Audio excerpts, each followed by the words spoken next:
Hi, I'm Dianna Campbell, and welcome to my show, Dianna. Okay, okay, I'm not smiling. Okay, I'm too serious. Kind of. Okay.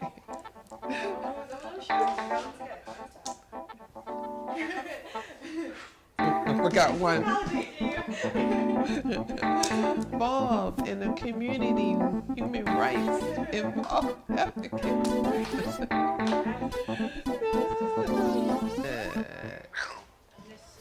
Join me and my exciting guests while we discuss business, education, technology, media, and politics. Get to know me, Dianna, a proud survivor of cancer and founder of BETM Consulting. I'm a passionate and involved human rights and community advocate. Join me on Dianna, and I will see you the next time. Hi, and welcome to Talk with Dianna Survivor. And good evening. How are you? Are you enjoying the weather? I am. It's getting winter time and toasty, and my birthday coming up in December, so I'm all happy, and Christmas time and all that. I have a wonderful guest today with me. I told you that I'm doing a series on mental health, and so I had several people on mental health. And this is one of the ladies I met in my dementia class. And this is Ann Elizabeth Straub. Hi Dianna, how are you? Hi Ann, how are you? And Great. Thank you for coming. Good to see you again. Okay, Ann is a clinical social worker. Ann, how long have you been working in the field? Oh gosh, since dinosaurs ruled the world. I actually graduated way back in 1972 from social work school, and I've been working as in private practice since 1984. Okay. Yeah, and yeah. So I've and before that I worked for social agencies. I worked for Foundling Hospital and Catholic Charities and places like that. And then when my children came along and a diagnosis of MS came along, then I decided that I needed to organize my time better so that I could manage my schedule. So I decided private practice. I'd done a little bit of it, but I decided I was going to do that as most of my work. I also do consultation with other organizations, the MS Society, and I've done in-service trainings with other places, hospitals and that kind of thing. Okay. Yeah. So like I was telling my audience that I met you at, it was a workshop, which I got a certification for the workshop. I can't believe it. So this is how I met you. And I'm very interested in mental health, surviving from a long-term chronic cancer. It's on the table. It's well needed, and I don't think U.S., let alone New York State, is ready to deal with the population of different types of mental health. It varies so many levels of it, whether it's traumatic, whether it's you born in it, or from illnesses and what have you.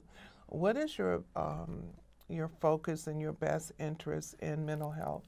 And the fact that you have MS, what is going on in the MS world as far as mental health? Well, in terms of how we really don't pay attention as a society in the United States about people get into mental health treatment or even just programs in general, because it spans a wide area. You could be talking about psychoeducational programs that would allow people to know more about some aspect of their life that could either potentially be problematic or just to be armed with parenting, for example.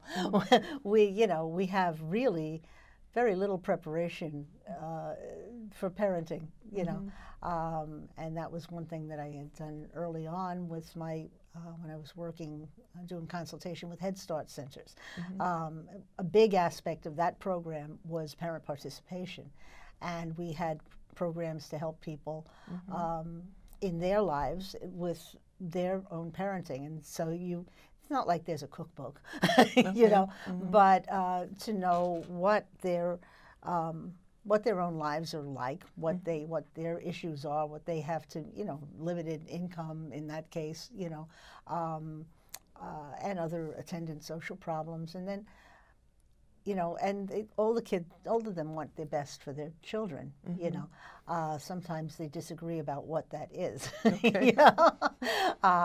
And, you know, like one of the big things we used to talk about with some of those parents is they wanted those kids to read. I mean, they were 3 years old. They were little babies, you know, and they wanted them to read because they had to get a head start. That was Head Start as far as they was good.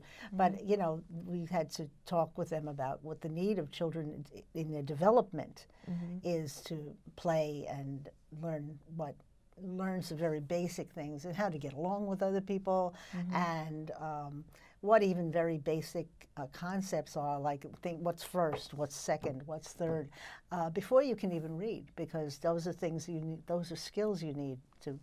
Exactly. So that's kind of a psychoeducational approach. And then if somebody is having a problem at a particular point in their life, there's a lot of stigma in a lot of communities about especially African American Asian communities are not real happy about somebody going to therapy. It's all of those are changing a little bit, you know, but a lot of times people, you know, if you suggest therapy for somebody, they say, well, I'm not crazy, you know. Well, you don't have to be, you know, that's not a requirement. And this is so that you can help, you know, and you don't have to be in therapy for years. You know, you don't have to sign on, you know, for generations. But there is, you know, there are all different ways. I mean, some people do end up going to counseling for long periods of time. Some people, it's a very, they take care of a given issue, and then they go away for a while. And if they need something else, they come back to either one or another kind of therapist, maybe the same therapist, maybe a different one. Depending on what their situation is. So, but how that happens frequently depends on a lot of things. It depends on people's insurance, something we've talked about, you know, and the difficulty of accessing those. And one of the things that social workers have, licensed clinical social workers actually provide a large proportion of, I was just going to look it up, but I don't know what the percentage is, but a large proportion of the mental health services that are given in the United States, and certainly in any place I know about in the Eastern Seaboard, are not psychiatrists and psychologists necessarily, but clinical social workers. The other people are in the mix, but they have very specific roles. And so what's the difference with clinical social workers and then when you're saying social workers, I mean, what's the difference? Right. Well, clinical social workers, licensed clinical social workers are licensed to do psychotherapy. Now, you can be a social worker who does maybe work with the elderly, maybe, you know, you might not be a licensed person, although they really have been pushing to have people, at least some of the people who are dealing in an organization, a nursing home or a hospital or something, a certain number of those people should be licensed clinical social work. So those are they're usually in the hospitals, basically, or? No, they can, like me, be in private practice, but they, like any organization that you might have a social, there are what they call caseworkers. You know, that's what many people, when you hear social workers, they think of the lady who tries to take Heidi away from her grandfather. You know? They think of people in ACS, which, and they do really hard and wonderful work. I mean, that's not to say anything negative about ACS workers, but that's kind of the picture that people have about. So I know you're a do-gooder, and you know, you come in, you know, but I think the problem probably, especially for me and many other people, to know when someone say they're a caseworker, a social worker, I think the next thing they don't really ask, what is your credentials? Are you licensed? Right. Or are you know, what level? Right, right. And because there are several different levels. There's people who are just after their master's. Typically, social work is a master's level program. There are doctoral level people, but that's not required to practice. And in fact, many DSWs are people who are in universities. They're academics. Okay. Not all of them, but but to practice and to be in an organization or to practice as a private practitioner, a doctorate isn't required. But you work toward, after you've gotten your master's, you have to work for a while and be supervised, and by a person who is licensed, and you have to take a test, and you have to do continuing education. And that's probably when I met you. That's you have right. To keep I was up your fulfilling some of my continuing education requirements, and so so there are master's level people who are just entering the field and are working under supervision, and they might be doing some psychotherapy, but it's under the direct supervision of a, it's like an intern, as a doctor, and they'll be doing case management. So social workers have an interesting niche there, because they not only do psychotherapy, but they do case management and help people with everyday issues like entitlements, like accessing Medicaid if they need it, or food stamps if they need it, or let people know what's available to them. That's another part of the information and referral. Is one of the roles they fill. Okay, so where do you find these people?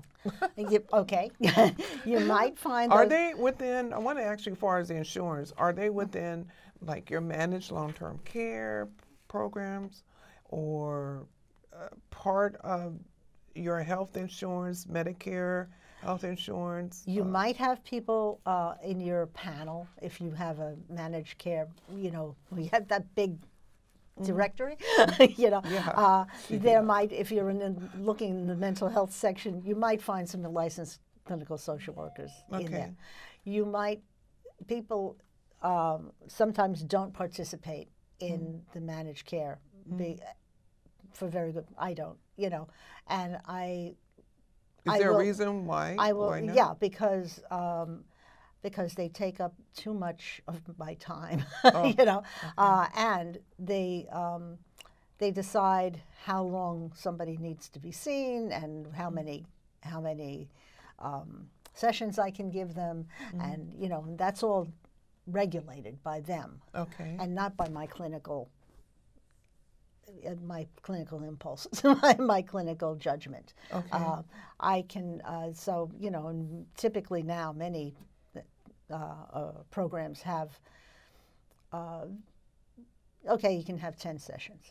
You can have, and I can work with that, to a certain degree. But there comes a moment sometimes when you say, well, really, I don't need to see this person forever, but I think they need more than 5 sessions, 10 sessions, whatever they say they need. And then so those are clinical social workers. They would be clinical or caseworkers. They would be clinical social workers who are doing that with insurance company backing. So, so what about if the physician, say your psychiatrist or your physician, one of your primary care have a recommendation for you to do the therapy, that doesn't override? No, I mean, they say, yes, you can have it, but you can have 10 sessions. What if they say, you need more? I mean, who makes that quota? The insurance company, unfortunately, and that's why I, So the insurance company, usually they probably say, you only can have so many visits. Well, they'll only pay for so many. And they only pay for They can't stop you from coming, but they'll only pay for that. So what I try to do is, if somebody comes to me and they have insurance, I'll help them fill out their paperwork. I'll give them their invoice and they can submit it and get reimbursed, or however the company does it. Okay. But some places will only work with people on their panel. Panel meaning within the insurance company? Their network. Okay, that network. Okay. And then those people get paid by the insurance company. Okay. Like they have a fee that they, so that they would pay me.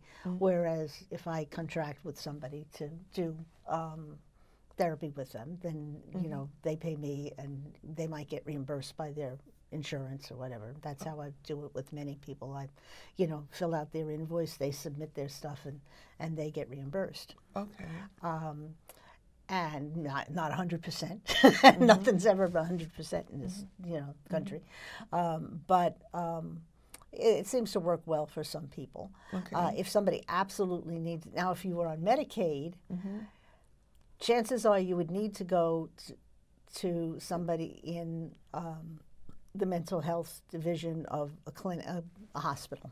Now some have more flexible arrangements than others in terms of appointments and that kind of thing. But then you're kind of stuck in the hospital system because Medicaid is much more even rigorous in terms of their requirements for what you need to have and who they'll pay and all of this.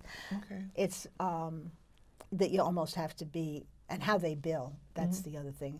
So that those people pretty much have to be within a hospital setting so that whoever takes care of their billing does it, because otherwise they'll drive you completely insane.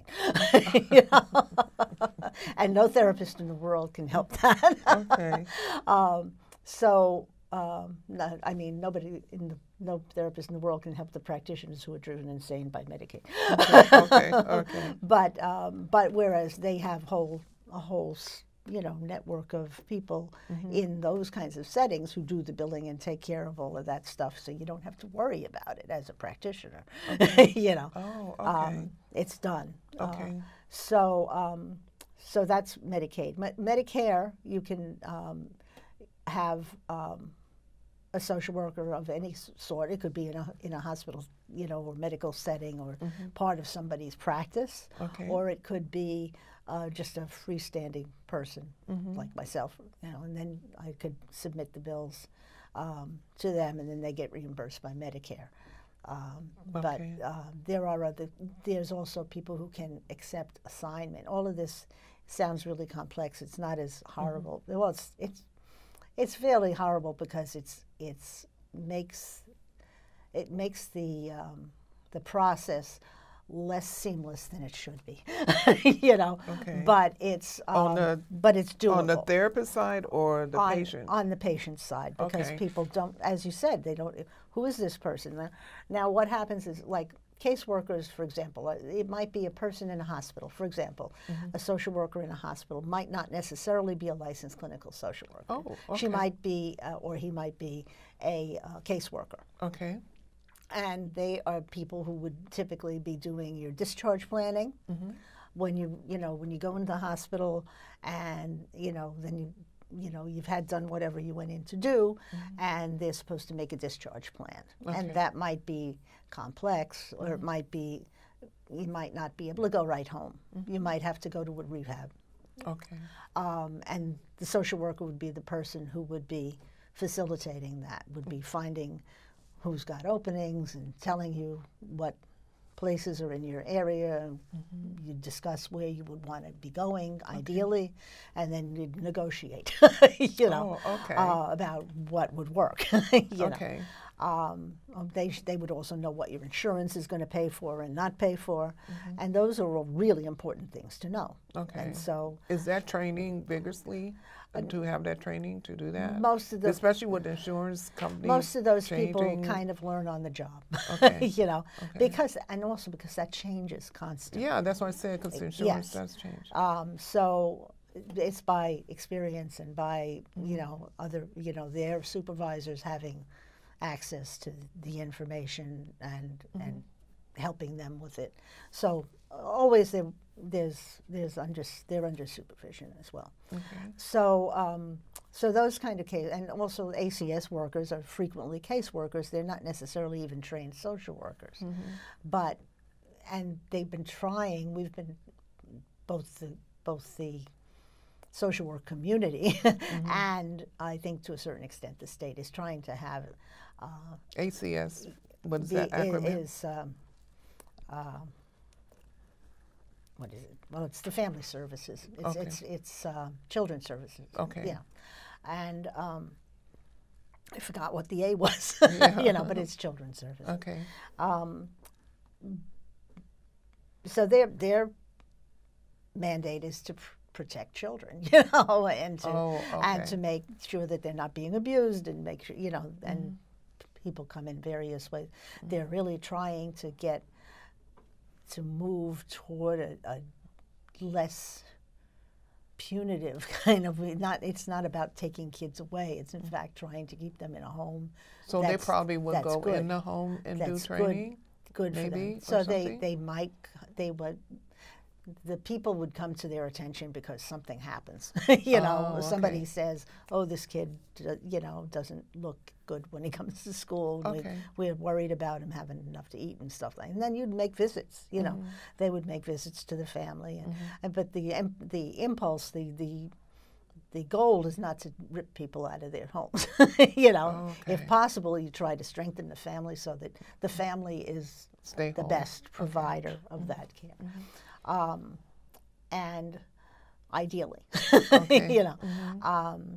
and so those are so you probably have social workers at various levels working in that agency. Then you've got licensed people, you've got case workers, you've got people who do escort and stuff like that. So they're not all social workers. So if somebody feels that they need, you were also talking about illness, Right. And when somebody is maybe they're in the hospital, maybe they just went to their doctor and went and got a devastating kind of diagnosis, It isn't always the case that the doctor will say, "Look, this is a hard thing," which, in my personal opinion, should be something that gets done regularly, but isn't. I would love to see every doctor have to say, this is really a hard thing that you're dealing with. There are people who could maybe help you with that if you are interested, and have some information for them, if not, or at least say there are such people, Yeah, because matter of fact, I think my primary care, we were talking about this with the mental health situation. He was saying that his practice, he has a large practice, that they were getting social workers and case workers and mental health providers within that group of doctors starting the beginning of the year, because they're going to be bought out or incorporated with another larger, into like some kind of larger health. Larger health system, which I think that's probably what we talk about, especially in my lobby of rare disease and health care, how to address this period. And coming from the doctor's office, I went to this retreat for a few days over the weekend for cancer, people with cancer, women with cancer. And one of the conversation came up that they got their diagnosis of a really terminal type cancer through a email, and another person, it was just the person that answered their phone. Oh gosh. Okay. This should not be happening. That even happened to me now that I think about it, because not that the doctor wasn't going to tell me, I just happened to call the doctor's office. I don't know, maybe, I can't even remember why, just to see when I was going to come in to find out my diagnosis. And the person on the phone told me what it was, and that was, I totally had a fit, okay? I just didn't know what they were talking about. because number one, it's a rare disease anyway. And it was horrible, and they really apologized to me. I don't know. They might have got rid of that person that answered the phone. But I say, you can't give nobody a devastating over the phone. I mean, come on. That's a serious breach. Totally. So they were apologizing, but hey, look, just think if I wasn't. It could have worked so many different ways. Yeah, no, and some people most can't of those deal are with not good ways. Yeah, that's what I'm saying. It may not be a good way.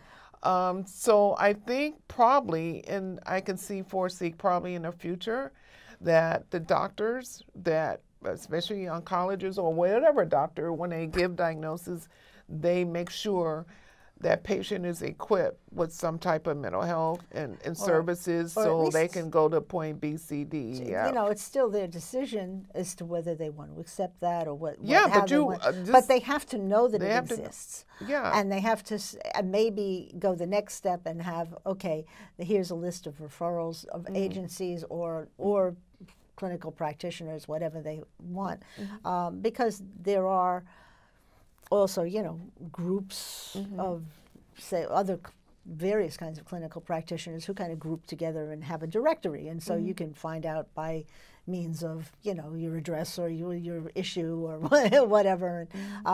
It's not perfect, but at least it would be a start. And you'd probably still have to do some work and maybe even have a case manager there again, because those things are overwhelming for people. People need, they have to deal with so much. They've got to deal with the financial aspect of correct. I mean, because sometimes, I know this for a fact, your insurance don't pay for it. I mean, if you have especially if it's a rare disease, and if you have a cancer, it's going to be a long, and there's going to be denial. Yeah, prolonged treatments. Then that totally changes.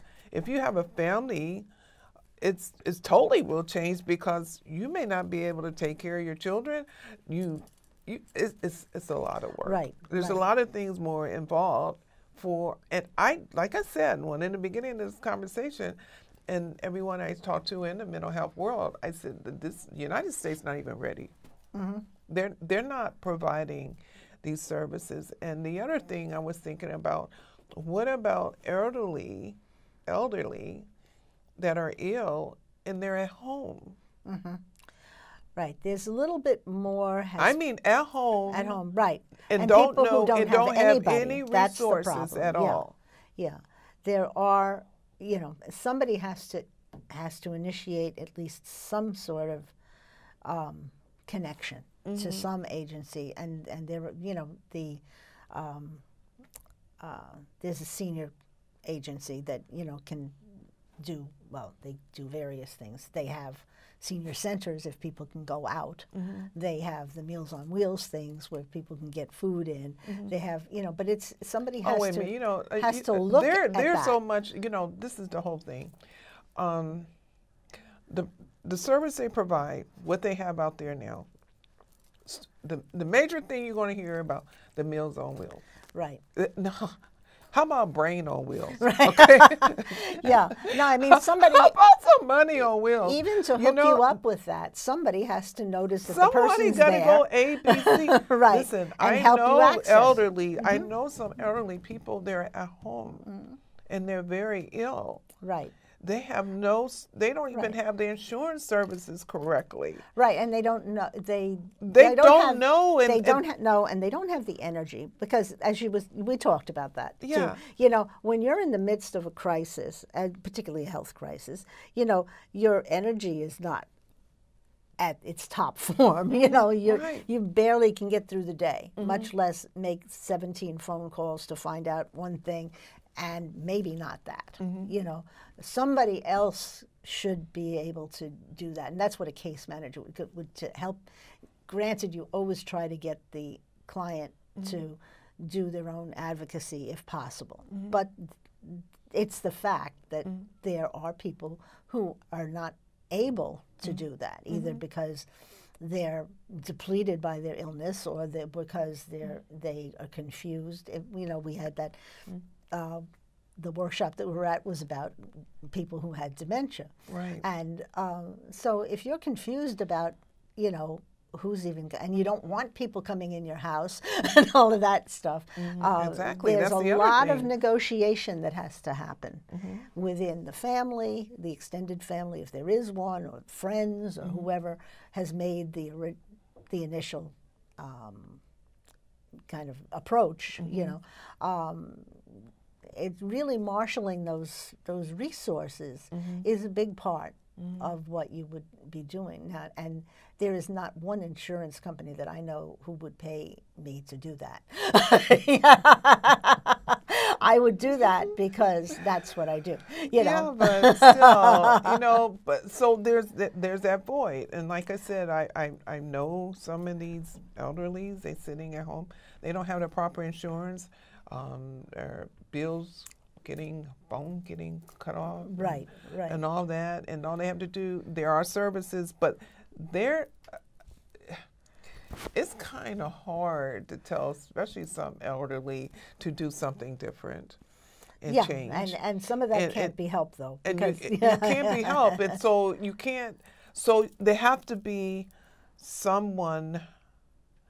They have to start a system to have those people to recognize and check, and especially when they are going to the doctor's office constantly or taking therapy constantly. It should be somewhere, wherever they're going, to make that check happen. Yes. And they're not. And because these people, I know, they go to the hospitals. They go every week. They're in and out of the hospitals. They have, matter of fact, they don't even have a plan of care.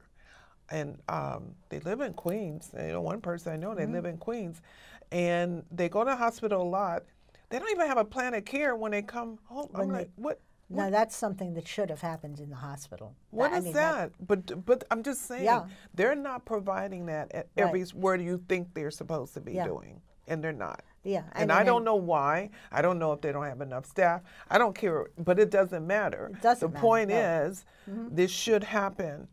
You know, you should not let that At person least go for home. people who are doing. I mean, if it was a person who was a hermit and never left their house ever, you know, that would be one thing. Yeah, you just know? think about those people that won't. But if you've got people who've already got linkages in the community, at least in terms of their health care, that should be a trigger. Then, you know, this person comes into this clinic every month or two to have whatever done, you know. Why would they not be hooked into? I don't understand that, because there is staff for that. Maybe not enough, you know, and but that's just wrong. But I mean, there are plenty of those other people who don't have linkages, you know, or don't have family, or don't have somebody else who can follow up, you know, to make sure. You know, then you also get into those issues where the person, him or herself, you know, gets closed off and doesn't want, you know, I don't want people knowing my business. Yeah, you know? and that's exactly what they were talking about. I don't want anybody. They want to be private. You know? I don't want. I said no. But you're not even mental frame of mind, in the mental frame of mind to make that decision. And you can't, especially on a lot of medication, you can't even stay awake half the time. Right, and it's you're not even in a position to make a major decision. And what does happen is then those people are at risk for being abused in various ways by various people who have something to gain by doing that. So if you can have trusted community linkages, whether it's the church or whether it's the doctor, or whether it's and no one person can do, you know, the old thing about takes a village, you know, well, it takes a village for all of us. You know, really can't, we don't live in isolation, or shouldn't. Yeah, but some people do. And they do. And I mean, there are some people that do, they absolutely horribly do unhealthy. Not connect with, you know, they may be, well, New York is a different kind of animal, because you can just walk out your door and you see all the millions of people anyway. But think about places where you actually really have to get in a car and drive and go to whatever, okay, to see anything. So, and those that stay in their homes, they will not go out, and no one's knocking on their door because there's no one knocking on their door. And the other thing is, I see a lot of this within insurance. They take for granted that everyone has a family. Right. There are actually single people. There are single people. Yes, and they would bring up, well, they have this system where they're supposed to be a family in, and they need to stop because that doesn't happen for everybody. No, it's just not realistic. And it's not realistic. So a lot of the system is set up. I think we were talking about the CDPAP situation. Yeah, okay. Well, you have your family or friend come in and do home care. Yeah, providing you have one. If you had one. But the system frankly, is set there up. are also people who have family who don't want their family to be doing it. And then you have families that they don't care. They're not going to do anything. Right. So it works out. It doesn't work out either way. But the system itself within insurance, it is set up family. Yeah.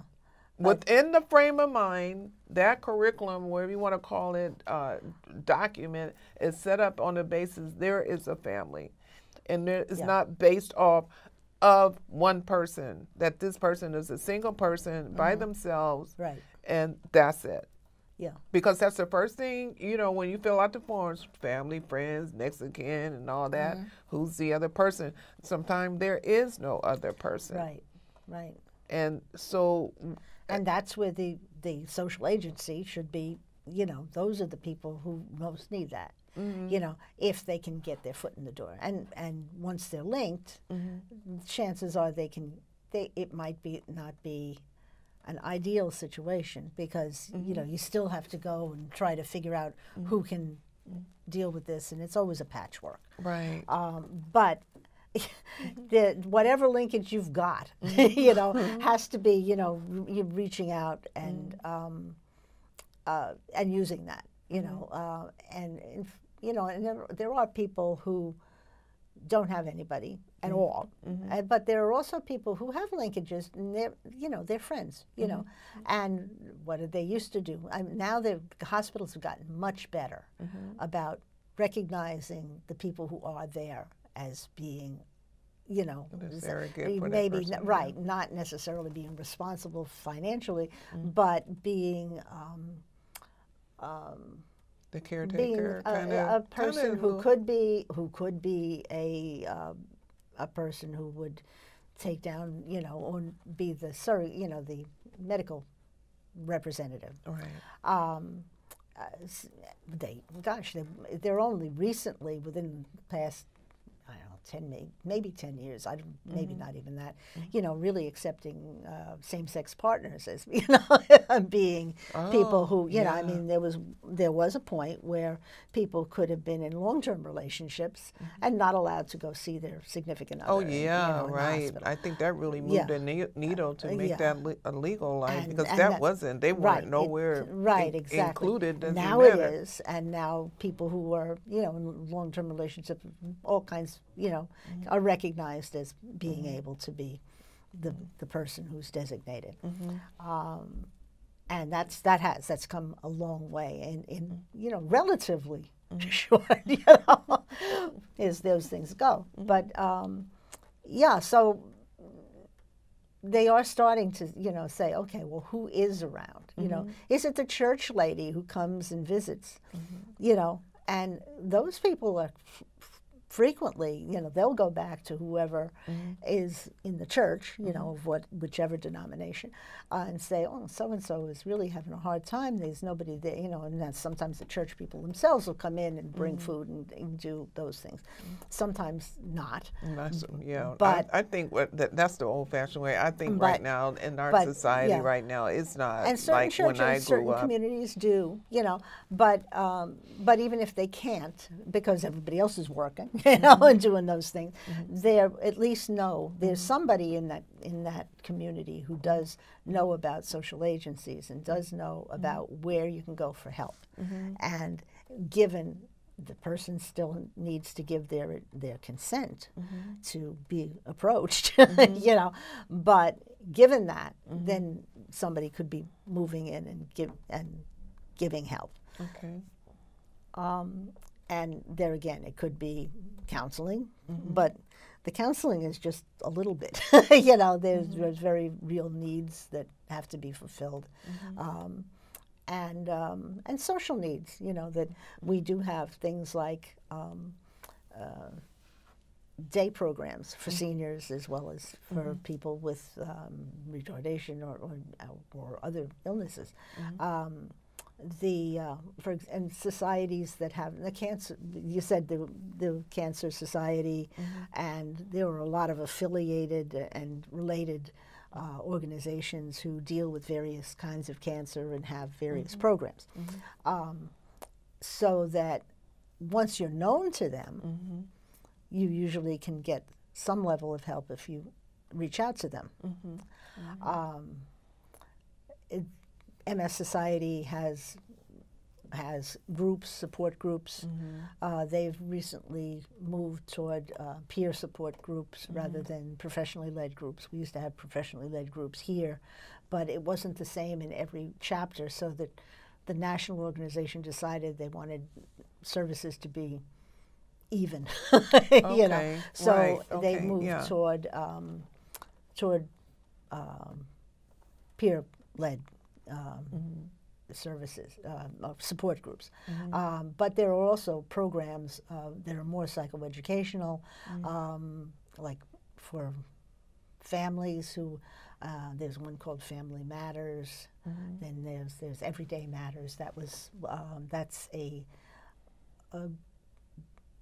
kind of a program to help people decide to do things that are known to make people happier, you know, and to make people more satisfied and productive in their lives. And so, and it gives people a chance to kind of try some of these things out. So it's like a several week program.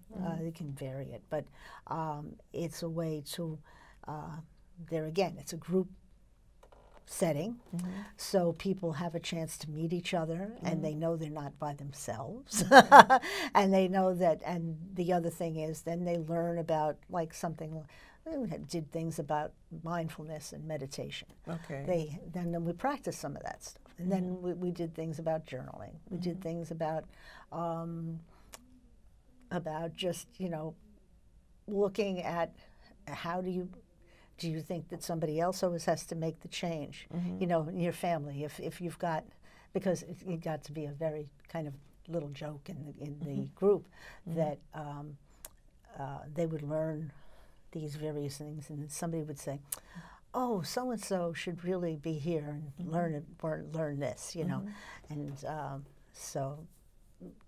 And well, you know, they would say the same thing about you. You know, that it's not them who have to learn it; it's you who have to learn it, and you can go back. And because you're functioning differently in your family, the dynamic in your family is going to be different. It doesn't really take everybody in the family to have to learn everything about this, but you know, you just by the fact that you would be happier, your family is going to be happier. You know, and we did those programs both for the people who had MS and also for caregivers.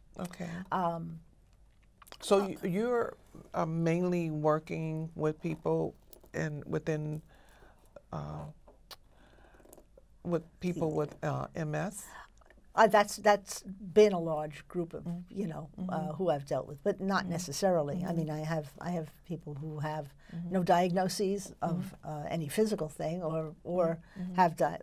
A lot of them were MS people because I had a support group, and so people would ask to come see me if they had a need for private counseling, and you know, we would work that out.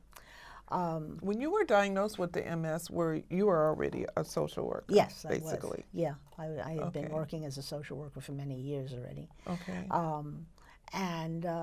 Yeah, so I think there again, it's not even necessarily because of the training. I think it was just because my way of dealing with issues and problems in my life is to research the heck out of them. Okay, you know, right. so the first thing I knew, and I knew a little bit about, because I'd worked in hospitals and I'd worked in other places, so I knew what MS was.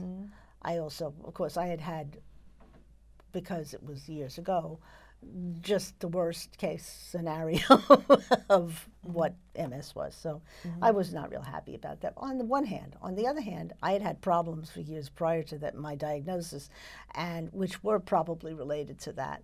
But I was just really glad to have a name for it. Okay. You know? Being misdiagnosed probably quite often. Yeah. So, Yeah. or not, you know, just said, well, you know, it's kind of, we can't find anything. You know? So, you know, in fact, one of the doctors said to me, you know, you seem to be taking this awfully well. And I said, well, you know, I would rather, you know what I'm dealing with than not. Right. You know? So you did a lot of research beforehand. And then I went right to the society. I mean, that was my first stop, was the office of the MS Society. Okay. And I registered myself. I didn't really participate, and that's kind of typical in groups or anything until like most of a year, because I was on a relapsing remitting course, and so things got better, and you know, that's kind of typical. So usually people take with MS, frequently take a year or more before they really actively engage. You know, I got all kinds of information, and I knew what was there, and then when I was ready, I could dive right in. You know, and I don't think that is fairly typical. A year, year and a half, sometimes more, from diagnosis, because you kind of hope that it's going away. Okay. Now, something like cancer, you can't really avoid quite as well. You know, you can't. You know, especially it doesn't go away. Especially if it's chronic and right, and what have you, and even a rare cancer, you just. Yeah, you know, so it's what it is, you know. It is. Yeah, you can't ignore it. You can't just walk away and say, "Well, it's not there." Right. You can't do that now. No. Because all the resources they have to diagnose you now. Right. You know? Except so it has came a long way, especially since since I was diagnosed in 2004. They were, especially on rare disease side, oh God, they were not even too much anything about it then, in the cancers itself. So it's come a long way, but we got a long way to go. Absolutely. I mean, and in fact, even the medical community was, if you had something, you know, that they didn't have much to offer for. There was a phrase that used to be used by neurologists, you know. When I was just about diagnosed, they used to do what they called diagnose and adios, because they had nothing to offer except they could deal with big exacerbations. They could give you steroids. That's about what they could do, and so they didn't feel that they had anything to offer, and they thought in some cases that it was worse for the person to have to confront this and know that there wasn't anything much that could be done. You know, they've changed completely because what is the because you know the fact that I'm lobbying for the rare disease and stuff. What is the situation as how far of treatments for MS now? Well, they went for having virtually no treatments when I was first diagnosed. That was in '83, I guess. To having there were 2 in the pipeline at that point that were not yet approved. Okay. And other than that, we had steroids and of various sorts. And there were things being researched. Okay. Then within the first year or 2 that I was diagnosed, beta-seron came on the scene, Copaxone came on the scene. Those were the first 2. And I mean, now I think there are, I should have looked that up because I didn't think we were going to mention that too. But there are 8 or 9 different kinds of medications that are what they call disease-modifying drugs, which means that they're not a cure. It's not going to make your MS go away, but it delays the onset of progression. Okay. and it's a progressive disease, so it's progressive either fast or slow, you know. And some of that is luck of the draw, but some of it can be modified by drugs. And so they've gone from having just these two injectables to having numbers of injectables, things that are given by infusion, and then also some oral medications, which people were waiting for because people. It's a short supply, or no, because they didn't like injectables, and they were begging for something they could take as a pill. But because of the nature of some of the medication of the actual agent, some of them couldn't be done with a pill. You know? Oh, okay. But now there are a couple. And are the prices? If you had to pay for them out of your pocket. Well, no, we all know pharma. You can't pay for nothing but no. going to a store and get an Advil, box of Advil. Yeah, no. You know, and not even that. Hugely you know, expensive. you get a really off brand. You do better they're off. similar. I mean, the things I know about from some of my friends who've had various kinds of cancer. I mean, they're you know, they're kind of on a par. They're $1,000 a month. You know, thousands of dollars a month. Depending. I know. So and you know, even with insurance, you've frequently got a healthy copay. You know, that has to come out of there. They do have programs. The drug pharmacy companies themselves have programs for people who have no ability to do that or don't have insurance or whatever. That they will pay for it? That they will pay for it or will pay for part of it. Yeah, right. So there are patient assistance programs in all across the board in all categories of pharmacy. So that there is that. There is, but it's not vast. It's a growing, isn't it a growing diagnosis with MS now? It's kind of, I think it is to a certain degree because I think our diagnostics are better. You know, and there again, there's that feeling of, I don't think the doctors are as afraid to diagnose you anymore, that you're going to fall apart or, you know, be hurt worse by the fact that you were diagnosed than by the fact that you weren't. And they used to do the same with cancer. I mean, they never tell people sometimes that they had cancer. They would die in the meantime of something else, or they would die of cancer, but they would say it was something else. It was something else. You know, it was something. You know, I think about a lot of time, all the people that would, you know, probably diagnosed of something, wasn't, and they passed away. You know, I think about when I was younger, that friends and family member go in the hospital, and then they was, I don't know what it was. They just died. They died. You know, and that's awful. Yeah, I think it's awful. So I think, well, we're more advanced now to really pinpoint what the person has. I mean, doing the testing, you can't deny whatever you see. It is what it is. You know, so that that's good. But that's then the good there was part shame about of it the research. You know, it was like somehow it was shameful to have, you know, whatever the diagnosis, you know, and that mostly has gone by the boards for the most part. There are still some issues that are harder than others.